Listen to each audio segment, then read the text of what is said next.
This pair of headphones is the Fostex T50RP, and it's the third generation. You'll know the third gen by the red wires. Previous generation, the second gen, was pretty much identical. And, you know, there's just some minor changes to the look of the cable and stuff like that, but they doubled the price for no good reason. It's not like the technology changed or anything like that, but they were able to get away with that doubling of price because from about 2014 to about 2017, these things were tremendously popular in the DIY scene. And in fact, a number of these boutique small audio companies launched their companies based on this exact headphones because they would pull the guts out of this and make new versions of the headphone and then charge like $600, $800 for those upgraded version of these headphones. So the internals, the electronics in these speakers is fantastic. And I think I can do this in a way that hasn't been done before because I can make a very easy to print cup here for both sides. And I can do it in a way that we're going to use only what came in the box. So when you pay $150 for the headphones, that's all you'll pay. And you're going to get performance out of these things that you'll typically find in like, I don't know, $600, $1,500 headphones. It's insane how pricey planar magnetic headphones can be. And I just don't see a justification for that. I think that we're going to get all the performance out of these by the time I'm done with them.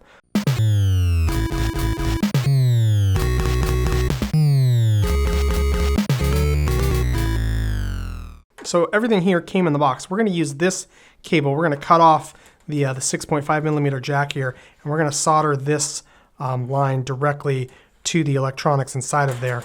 I do like this jack in theory. You have to turn it, it like locks, but it's difficult to print that in there. I'm not think I'm going to have enough room. There's a really big jack, thing back inside there that this attaches to, clicks into. So I think we're going to have a better sealed cup design if I can use this wire instead. Plus, this is really long. This one is pretty short. It's like designed to be used with your phone, whereas this one's designed to, I don't know, plug into your home stereo, maybe your record player if you're a hipster who listens to vinyl or something like that. But I do like the long cable to run it to my PC.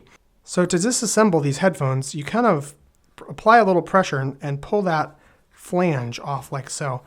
These 3 screws here hold the planar magnetic driver to the flange piece, and the 4 screws on the outside take the flange off the speaker. Now I've already desoldered this side, and it was a pretty simple procedure, but it's worth noting that you do not want to dwell on those solder pads for very long. This flexible membrane here is very easy to damage, so get in there and get out of there really quickly. To remove the cup from the band, you need to pop off this cover plate there, and then it's just another Phillips bit. And now we are ready to take our measurements off of this and design a new cup. The idea behind this project is to make it just as easy as possible for everybody to accomplish. So that means making the print as simple and as straightforward as possible and limiting the number of prints. So yeah, that's going to inform the design. It's not something that I'm sketching out and planning the shape of it and then forcing my printer to make that shape. I'm really designing with printability in mind. And I'm also trying to use as much of the stock headphones components as possible. So the flange here, you can see on the top there, that top flange, that's meant to receive and hold the ear cup piece, the part that holds the padding as well as the planar magnetic driver. So we're going to reuse that piece of plastic from the stock design, and hopefully we can get away with just printing up this the back side of the cup and really improve the audio quality of these headphones. So yeah, you guys can see what I've drawn here. All of these pieces out there are just kind of the sub assemblies that went into this. So I do think this is going to work, but you never know. And of course, it never works the first time. So we're going to have to do the test print and see what we have. This company, Polyterra, reached out to me and asked if they could send me some filament. And I was actually pretty excited to say yes to them because, well, I don't really like the fact that most of the stuff that I make gets thrown away. I try to print with PLA, because PLA is a bioplastic, basically. It's made from corn or from sugar cane or things like that. And listen to that nice vacuum seal. So yeah, it's not, you know, oil that's been dredged up from the ground making our PLA. So, and this is especially supposed to be really eco-friendly. I know that they plant a tree, whatever that means, but I guess they plant a tree for every roll you buy. So that's interesting. I don't know if there's any way to verify that claim. It could just be greenwashing. But hey, we're going to give this filament a test. The most interesting thing is that this PLA smells different than normal PLA. Now, almost all the PLA that I've ever printed has a very sweet smell to it, but this stuff is just slightly different. I can't quite place it. Maybe it's like, it smells like familiar, like something out of my childhood, but man, I just can't quite tell what that is. This is how a planar magnetic speaker works. It's really cool. We have this membrane of basically just copper traces on a flexible membrane. So flexible PCBs are, well, you can order your own custom flexible PCB if that's something that you want. And there's just this very thin, you guys can see it, right? See the light shining through it. So there's a very thin copper coil, more or less. So it just loops back and forth. Goes down the S, goes to there, goes back through the S, goes there, goes back through the S. So you just have a lot of windings, basically. And when you apply power to those, it turns this into a flat electromagnet. Now this is pinched right here between these two strong arrays of neodymium magnets. So these two plates of neodymium magnets have a thin airspace between them, which is intensely magnetized. And so just with a little bit of magnetism here on the membrane, it causes the membrane to go up or down in that air gap between the two magnet arrays. So yeah, that's a really interesting take on how to make speaker sound happen. So here's the final test print. That's the last one that I'm going to make on my Delta printer here. You know, the filament lays down really nicely, but you know, of course, this Delta printer less precise than a Cartesian printer. So the final version will be done on a Cartesian, but it's so fast. This is like an hour-long print. It's probably going to be a 3 or 4 hour long print when I do it with a fine resolution on the slower printer. Anyway, I really like the looks of it. You can see what that looks like compared to the stock side here. And I was able to, you know, switch them up. I would listen to this one, then I would listen to that one, switch them back and forth and try it on left ear, then right ear, left ear. You know, through all of that, I did definitely notice about a 10% improvement with this big, you know, cavity behind the speaker.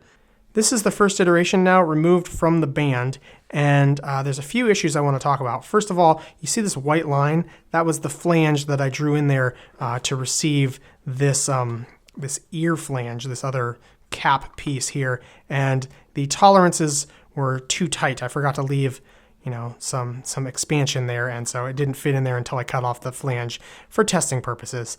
And I got this thing installed on there, and I was comparing the sound between, you know, the stock ear cup here and this one, and it really didn't sound very different to me at all. And then I realized that there's this air gap in the ear flange here. You see that? And there's many of these holes. So this is just completely open for air and sound waves to pass freely from the outside into the inner environment where my ear is listening to that driver. So I got myself some rubber bands, and I put them all across there. It was like 10 of them in there at the time to really sort of plug up those holes, and it sounded much better. So that clearly needs to change, which means I can't use this stock piece here of plastic. I need to redesign the cup entirely. There's basically two types of speaker cabinet design for like big living room style speakers, and this goes all the way back to like the 1970s with the first, you know, audiophiles and hi-fi stereo systems and all that. So let's just do a cross section of a speaker cabinet, and what you're going to have here is the main cone of the speaker, right, with your big magnet here that drives that speaker cone. So there's your speaker right there, and down below it we would have like a cutout, and this is just sort of an air hole for air to come in and out of. But you would typically tune that hole by putting some sort of a tube that inserts, and the length of that tube here would determine the frequency response you're going to get out of this speaker. So that is one way to make a speaker. And it is nice because it doesn't take as much power to drive the speaker. So in other words, the speaker is more efficient is the way to put it. You don't have to be sending in as many volts to make that cone vibrate to a certain loudness. And the reason for that is in opposition to the next type of cabinet, which is just a closed cabinet. Okay, so your closed cabinet here doesn't have any air holes. It can't breathe. And that means that as this cone is pushing forward and backwards, it's literally compressing and decompressing this air in the chamber of the speaker cabinet. So this takes more power because you're not just moving air in and out of the cabinet through the port.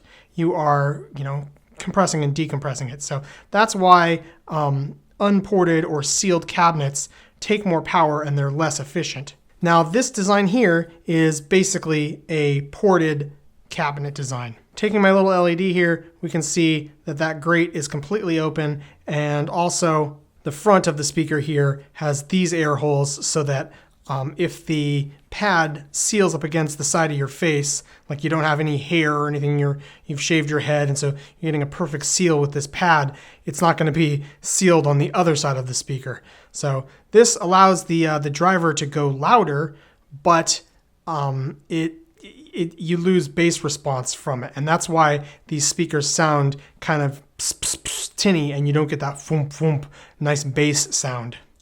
Obviously I'm designing a sealed speaker cabinet here, but it's not perfectly sealed. If I really wanted it to be perfectly sealed, I'd go in there and put some sort of like a silicone where it mounts to the headband, and maybe I'd also put silicone there where the flange meets it. So yeah, I'm going to let there be a little bit of air leakage out those gaps, but I think all in all, it's more or less going to be a sealed speaker cabinet, pressed up against the side of your head. I've been iterating on cup designs, and the first one we already saw, but the next one, I made a custom insert piece to receive the planar magnetic driver, and this worked okay, but it was really uncomfortable because my ear was directly contacting this plastic. The pad here is really quite thin, and so it's not enough of an offset with the padding to keep my ear from contacting. So yeah, I went away from that. There were other problems with the geometry here, getting it to work with the pivot point on the band. So moving on, lessons learned. Came to this one where I more deeply inset the, you can see the flange there on the inside, and that receives this same part as this one here. This part's unchanged. But yeah, you can see it sits down in there nicely, and this padding that comes stock with the earphones also fits in there. So all the comfort of the stock version, which notoriously isn't all that comfortable. So after this one, this was the next one, and mostly this was just kind of a failed print. You can see the bridging here. I figured out that I need to put some support material there, as well as the corners here are kind of too sharp because it's all this unsupportedness. So for printability, I redesigned that to have these fillets there on that moment. Speaking of printability, I've baked a number of features into the geometry here just to make sure that the print is successful on the first try and looks amazing coming off the printer. The island here is printed solid, so there's no hole in the middle, and that means that we get really good bed adhesion, so we're unlikely to have that part peel up and just fall off the bed. And there's these two arms which marry the island to the main geometry to again just act as like an insurance and really keep that island in place. The zigzag of the support material here, not strictly needed, but it does improve the look, and I certainly recommend it.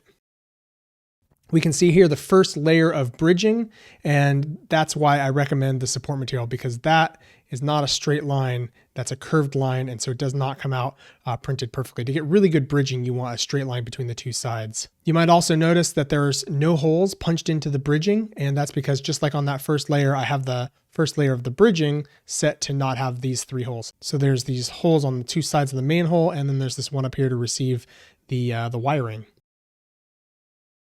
Up here we see this nice shelf which will support and receive the main cap that holds the driver. So that's a really important part of the geometry, and supporting that shelf is an undercut, a 45-degree undercut. So it prints very cleanly. And I did that same technique again for the outside here with that 45-degree undercut to give us the flange for mounting the pad, the foam pad. So that will wrap around there, and the fabric doesn't really care that it's not at a horizontal ceiling underneath there. It looks just fine, works just fine. And it's very easy to print without any support material. The final piece of the puzzle that I need to tell you guys about is the cotton balls that I'm using to eliminate reflectance. So the sound here from the back of the speaker could bounce off of the back of the cup, and that would make for funny echoes or just, bad sounds. So the cotton balls do a really good job to attenuate that, because cotton has a reasonable mass to it, and yet it's fluffy enough to still allow this airspace to be mostly air. The left cup here is disassembled, and you can now see the fancy jack that they're using. It's a high quality 3.5 millimeter jack, but we're not going to use that. And now it's time to cut into the stock extension wire that came with the headphones. You can choose to either keep the 1/4 inch plug or the 3.5. I'm going to keep the 3.5 millimeter one. I was afraid of that. We've got these coated wires. I was able to tin these leads, but the plastic coating on them makes it a little bit tricky. The first thing I did is hold them in my pliers, just like this, to kind of mask the heat onto one side. Then I took a lighter and I burned off the plastic coating. After that, the plastic was carbonized, so I had to kind of clean it off with my fingers, dipped it in some rubbing alcohol, denatured alcohol, and wiped it off a few times to get it clean. Even that wasn't enough, however. I really needed to use this rosin, so soldering rosin, and then it worked. You can see I've got a slight tin to them, so I should be able to nicely connect all these wires now. The 3 wires coming from the jack are colored copper, which goes to the white wires for both speakers. That's a common ground wire. The green wire connects to the blue wire, and the red wire connects to the red wire.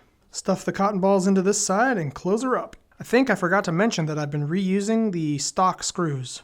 And so here's the final product. If nothing else, I think they look a lot better, which is understandable considering the fact that this design dates back to at least like 2002. That's when they switched to being the square drivers, that the planar magnetic membrane is square. Before that, the membrane was round, and even with the round membrane, there's some pictures on Google that claim to be from like the 70s even with this look. So I don't know, it's hard to tell how old this is, but it's at least 20 years old, and it might be 40 years old, this general sort of square bumped out portion like that. So I definitely prefer the rounded look to these over the stock.